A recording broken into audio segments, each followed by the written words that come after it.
हरे कृष्णा। प्रिय श्रोताओं, आप सभी का हमारे YouTube चैनल त्योहार गाइड पर स्वागत है। आज हम आप सभी को इस वीडियो में बैसाख मास में सुनी जाने वाली एक राजा और बंदरिया की कहानी सुनाने जा रहे हैं। एक बार प्रेम से बोलिए, भगवान श्री कृष्ण की जय, विष्णु भगवान की जय। प्रिय श्रोताओ, चलिए अब कहानी प्रारंभ करते हैं। इसे अंत तक अवश्य सुनना। बहुत समय पहले की बात है। एक मोरध्वज नाम का राजा था। वह बहुत ही न्यायप्रिय और अपनी प्रजा की देखभाल करने वाला था। वह भगवान श्री हरि विष्णु का परम भक्त था और अपनी प्रजा का बहुत ही अच्छे से पालन करता और संतान की भांति हर समय उनकी रक्षा किया करता था।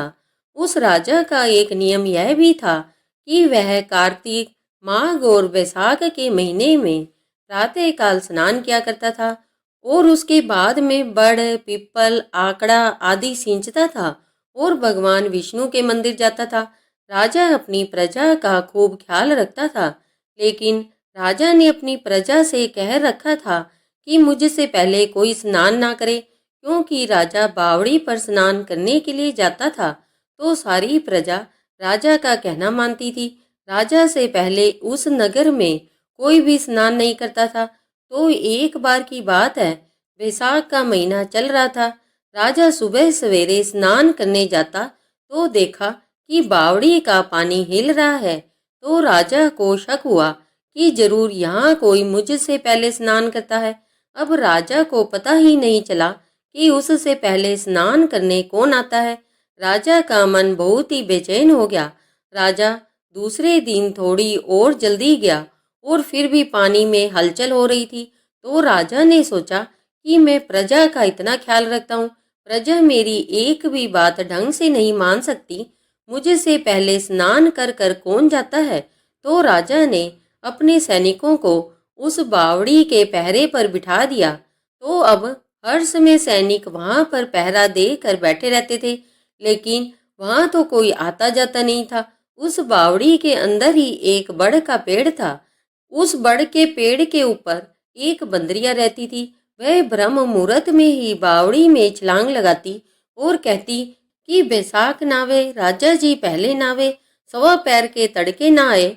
ऐसा कहकर दो चार डुबकी लगाती और वापिस बड़ के पेड़ पर चढ़ जाती। अब राजा भी परेशान रहने लगा कि उससे पहले पता नहीं कौन स्नान कर कर जाता है। राजा ने पूरे नगर में ऐलान करवा दिया कि जो भी कोई स्त्री पुरुष उस बावड़ी में स्नान करता है वह मुझे आकर बताए। अगर वह स्त्री है तो मैं उससे विवाह करूंगा, अगर वह पुरुष है तो उसे मैं मंत्री बना लूंगा। लेकिन कोई भी नहीं आया। ऐसा करते करते बैसाख का महीना पूरा बीत गया। बैसाख के महीने के अंतिम दिन सैनिकों ने पानी में छपाक की आवाज सुनी तो वह भाग कर आए। तभी एक बंदरिया स्नान कर कर बड़ के पेड़ पर वापस चढ़ रही थी। तो दूसरे दिन वह सुबह जल्दी आकर बैठ गए और जैसे ही बंदरिया जल में कूदी तो उन्होंने बंदरिया को पकड़ लिया और राजा के पास ले आए। कहने लगे, राजा जी यही है जो आपसे पहले स्नान करती है, अब आप आज्ञा दे कि इसका क्या करना है। तो राजा कहने लगा कि मैंने प्रण लिया था कि कोई स्त्री मुझसे पहले स्नान करती है तो मैं उससे विवाह करूंगा, तो मुझे अपने प्रण के अनुसार इससे विवाह करना होगा। तो राजा ने उस बंदरिया से विवाह कर लिया। बैसाख नहाने के पुण्य से अब बंदरिया का विवाह तो राजा के साथ हो गया। अब बंदरिया राजा के साथ राजा के महल में ही रहने लगी। धीरे धीरे वह भगवान श्री हरि विष्णु जी की कृपा से गर्भवती होगी। अब राजा की रानियां और भी थी, लेकिन उनसे राजा की कोई संतान नहीं हुई।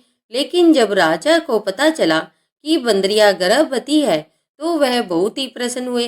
बंदरिया की अच्छी देखभाल करने लगे। यह देखकर राजा की दूसरी रानियां जलने लगी।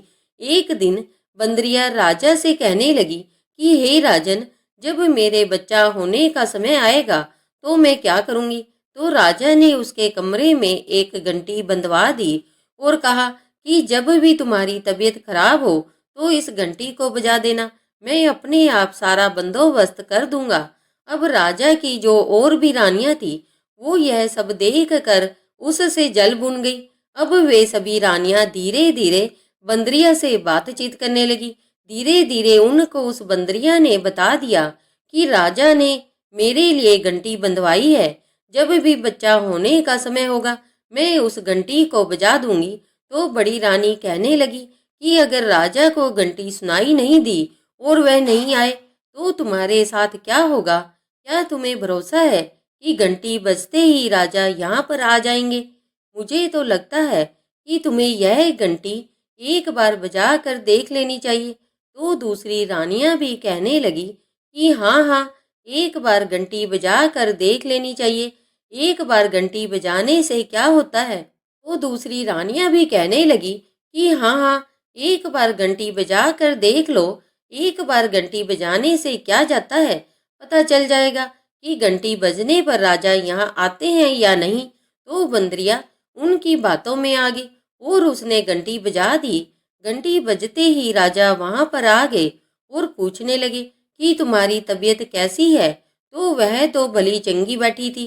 तो राजा कहने लगा कि मैं तो ठीक हूँ। तो वह कहने लगी कि मैं तो ठीक हूँ। इससे पहले वह बताती कि मैंने दूसरी रानियों के कहने पर घंटी बजाई है। उससे पहले बड़ी रानी राजा को बाहर ले गई और कहने लगी, राजन आपको पता नहीं, बंदरिया तो एक पशु है और बंदर तो कुछ भी कर सकते हैं। वह तो नकलची होते हैं। आप क्या इनकी बातों में आ जाओगे? सभा का कार्य छोड़कर यहाँ पर आए हो तो वह राजा के लिए अच्छी बात नहीं है। आपको यह शोभा नहीं देता कि एक बंदरिया की घंटी बजाते ही आप दौड़े भागे आए। हमको भी इस बच्चे के आने की उतनी ही खुशी है क्योंकि हम सारी की सारी निसंतान हैं। हम भी बड़ी बेसब्री से इंतजार कर रहे हैं। आपको आने की क्या जरूरत है? हम अपने आप सब कुछ संभाल लेंगे।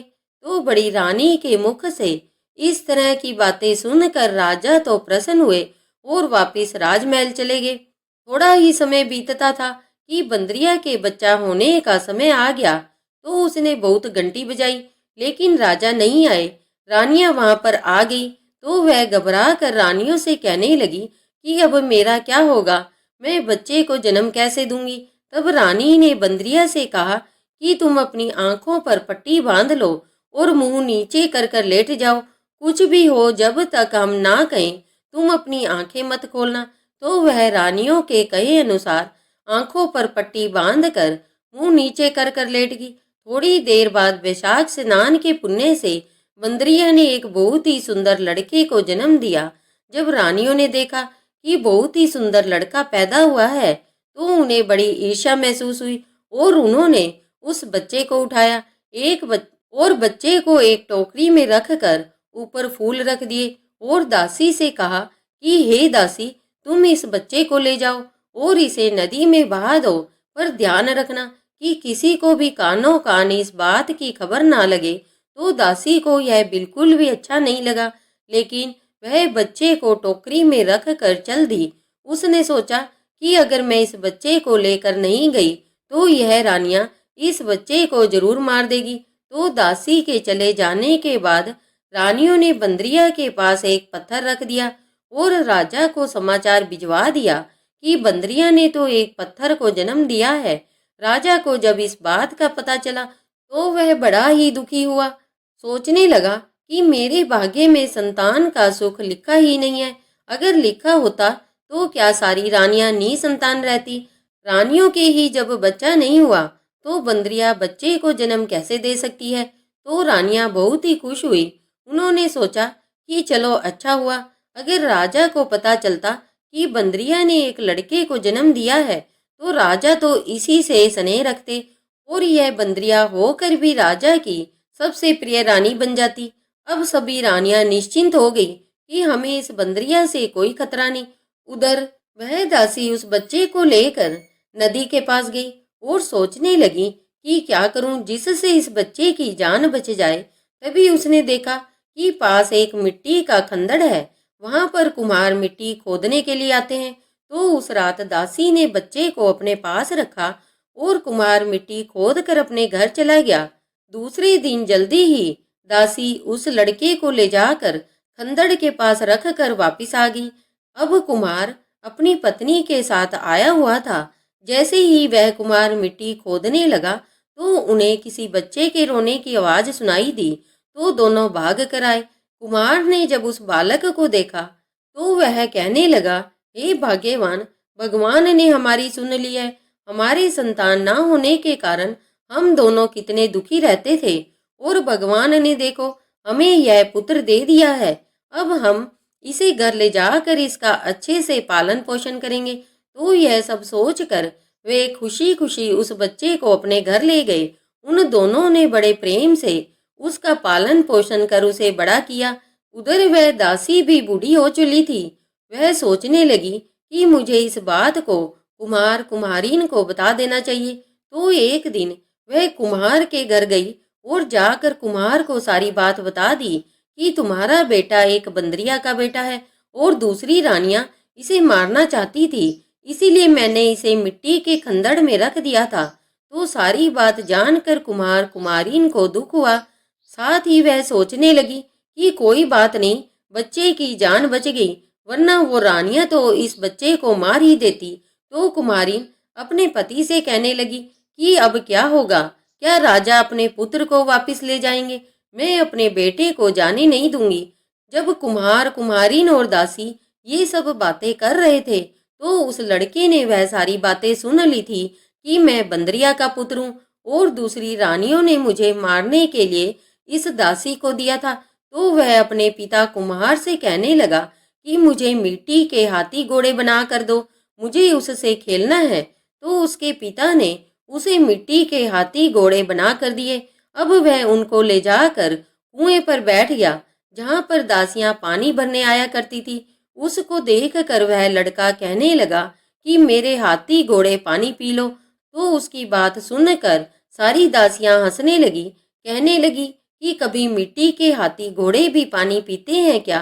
तो वह लड़का कहने लगा कि कभी बांदरी के भी पत्थर जन्म लेता है क्या?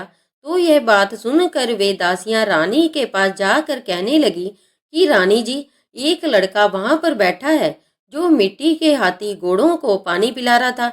जब हमने कहा कि क्या मिट्टी के हाथी घोड़े कभी पानी पीते हैं, तो वह कहने लगा कि आप ही बताओ कि बंदरी के भी पत्थर जन्म लेता है क्या? तो यह सुनते ही सभी रानियां सोचने लगी कि कहीं वह बंदरिया का पुत्र जीवित तो नहीं है। तो उन्होंने उस दासी को बुलाया और पूछा।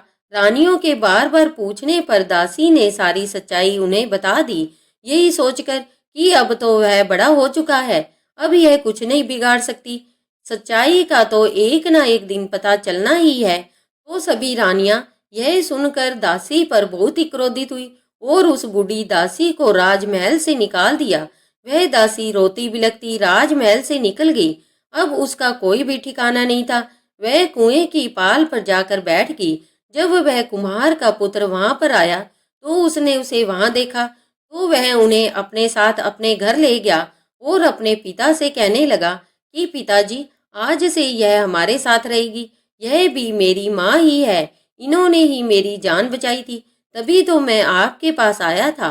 और उधर रानियों को जब सच्चाई का पता चला कि एक ना एक दिन यह बात राजा तक जरूर पहुंच जाएगी, हो सके तो हमें अभी उसको मार देना चाहिए, तो रानियों ने जहर के लड्डू बनाए और अपनी दासियों के हाथ उस लड़के के लिए भेज दिए। कहने लगी कि वह बच्चा तो बड़ा प्यारा है, आज तुम पानी भरने जाओ तो उस लड़के को यह लड्डू दे देना।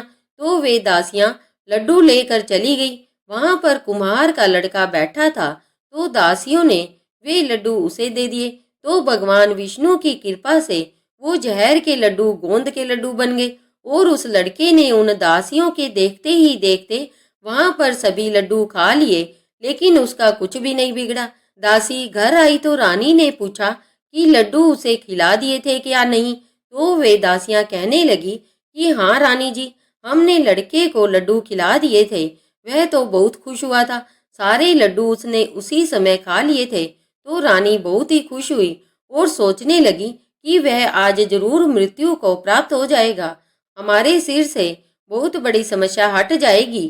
तो दूसरे दिन दासियां पानी भर कर वापिस आई, तो आते ही रानी ने पूछा कि कुम्हार का लड़का आया था क्या? तो वह दासी कहने लगी कि हाँ, अपने हाथी घोड़े लेकर आया था, वहीं पर उनके साथ खेल रहा था।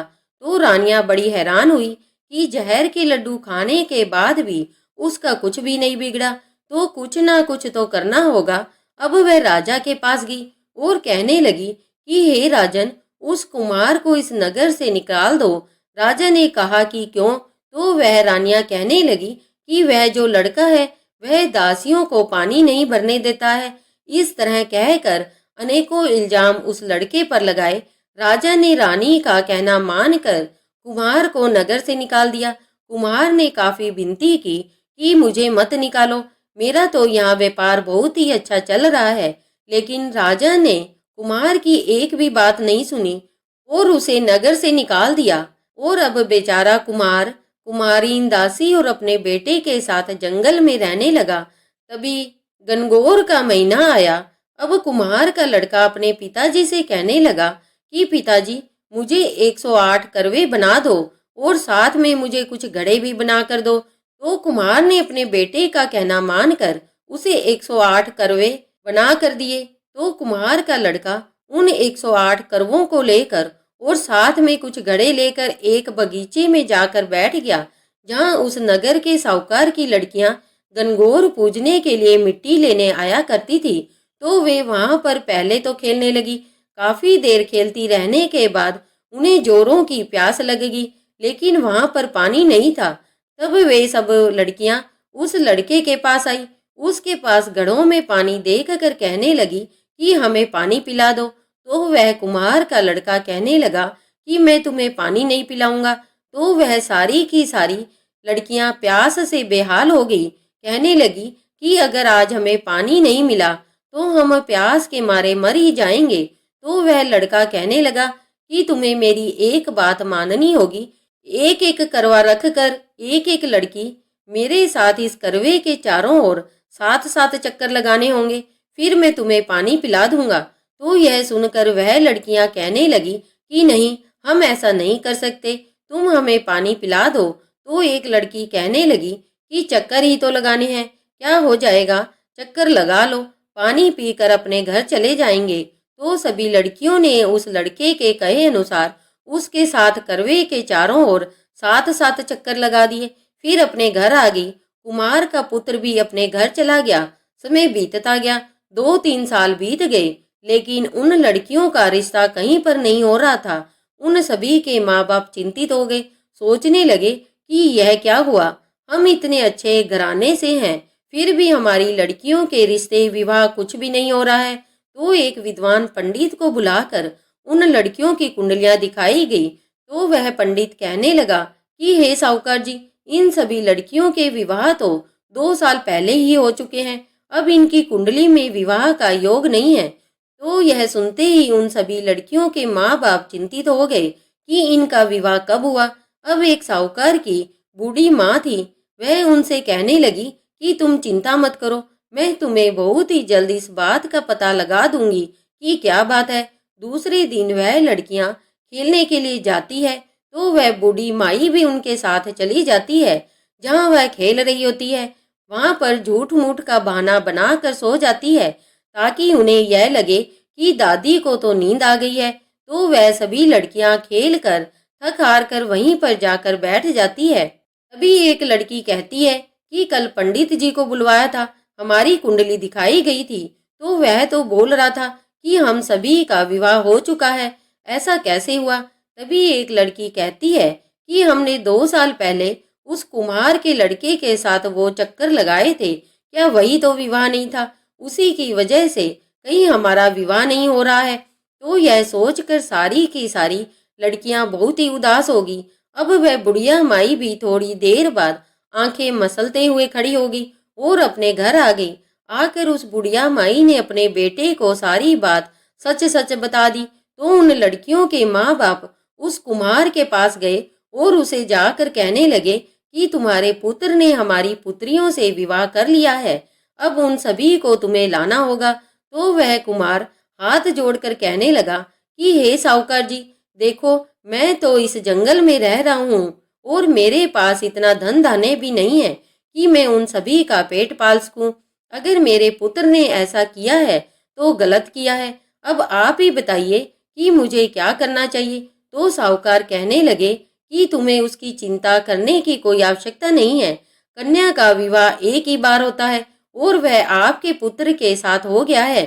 तो अब हम पूरी धूमधाम से अपनी बेटियों को तुम्हारे बेटे के साथ विदा करेंगे। तो साहूकार ने कुमार और उसके पुत्र को बुलाया, खूब आवाभगत की और अपनी बेटियों को खूब दान देकर कुमार के बेटे के साथ विदा कर दिया। अब कुमार के घर तो 108 बहुएं आ गई और खूब बंधन हो गया। अच्छा सा घर बना लिया, उसमें सारे सुखपूर्वक रहने लगे। अब समय के साथ वे सारी बहुएं गर्भवती हो गई। 9 महीने बाद उन सभी ने एक एक पुत्र को जन्म दिया। अब कुमार और कुमारिन तो बहुत ही खुश हुए। कुमार कहने लगा कि मेरे तो इतने पोते हो गए हैं, अब मैं तो पूरी नगरी में भोजन कराऊंगा।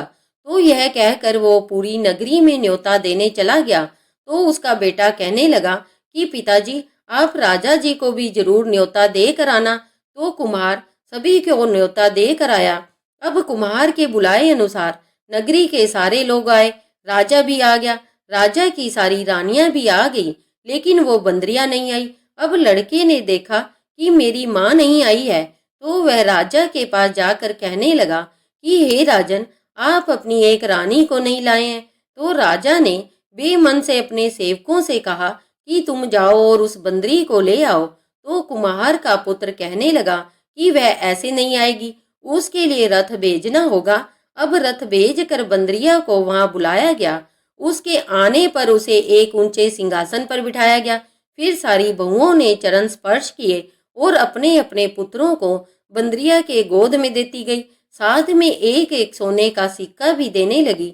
तो यह देखकर राजा हैरान था कि यह सब क्या हो रहा है, बंदरिया का इस तरह से इतना मान सम्मान क्यों कर रहे हैं।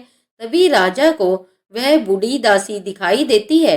तो राजा अपने सैनिकों को भेजकर उसे अपने पास बुलाते हैं और पूछते हैं कि कितना समय हो गया है, तुम दिखाई नहीं देती, कहाँ पर रहती हो। तो वह आंखों में आंसू भर कर राजा को सारी सच्चाई बता देती है कि कुम्हार का यह पुत्र बंदरिया का बेटा है और किस तरह तुम्हारी रानियां इसे मारना चाहती थी और मैंने इसकी रक्षा की थी। जो कुम्हार कुम्हारिन के मिट्टी खोदने के कंदेरे में रख कर आई थी। तो सारी बात जानकर राजा को बहुत ही खुशी होती है और उसे दुख भी होता है कि किस तरह मैंने एक बंदरिया के साथ नाइंसाफी की। उसके बार बार घंटी बजाने पर भी मैं नहीं आया, अगर आ जाता तो मुझे यह दिन नहीं देखना पड़ता। इस तरह राजा बैठा सोच रहा था, तभी रानियां राजा के पास आती है और कहती है, हे राजन, हमें तो यहाँ पर बुलाकर हमारा अपमान किया गया है।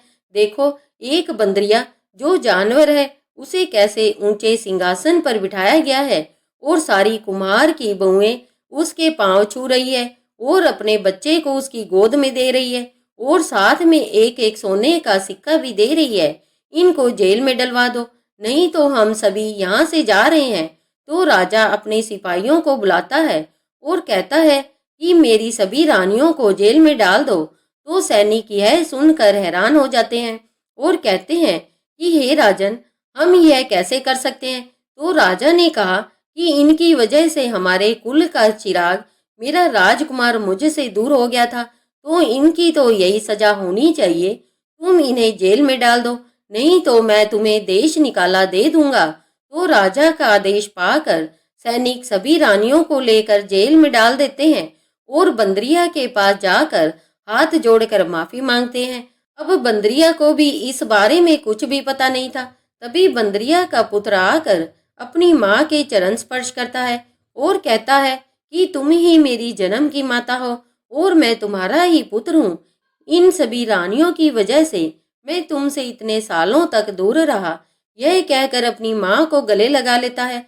इसके बाद राजा कुमार कुमारिन से कहते हैं कि आप सब मेरे साथ राजमहल में चलो। तो कुम्हार जाने के लिए मना कर देता है और उसकी आंखों में आंसू आ जाते हैं। तो राजा ने कुम्हार को खूब धन दिया और अपने राजमहल के पास ही एक बड़ा सुंदर सा महल बनवा कर दिया।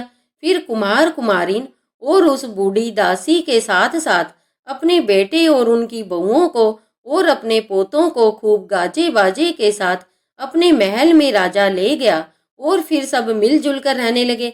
राजा के राजमहल में खूब रौनक लग गई। राजा बहुत ही खुश हुआ। अब राजा को भी बैसाख स्नान का और बंदरिया को भी बैसाख स्नान का पुण्य फल प्राप्त हो गया। तभी कहा जाता है कि बैसाख के महीने में नहाने से बहुत ही अधिक पुण्य फलों की प्राप्ति होती है। सारे पाप नष्ट हो जाते हैं और मन की कोई भी मनोकामना हो वह अवश्य पूर्ण होती है। उसके बाद राजा और बंदरिया हर साल बैसाख स्नान करने लगे, लेकिन बंदरिया तो हमेशा की तरह राजा से पहले ही स्नान करती। जब वो पानी में डुबकी लगाती तो वह कहती कि बांदरी बैसाख नावे, राजा जी से पहले नावे, सवा पैर के तड़के नावे, राजा से बरतार पावे, एक बेटो सहस्त्र पोता पावे।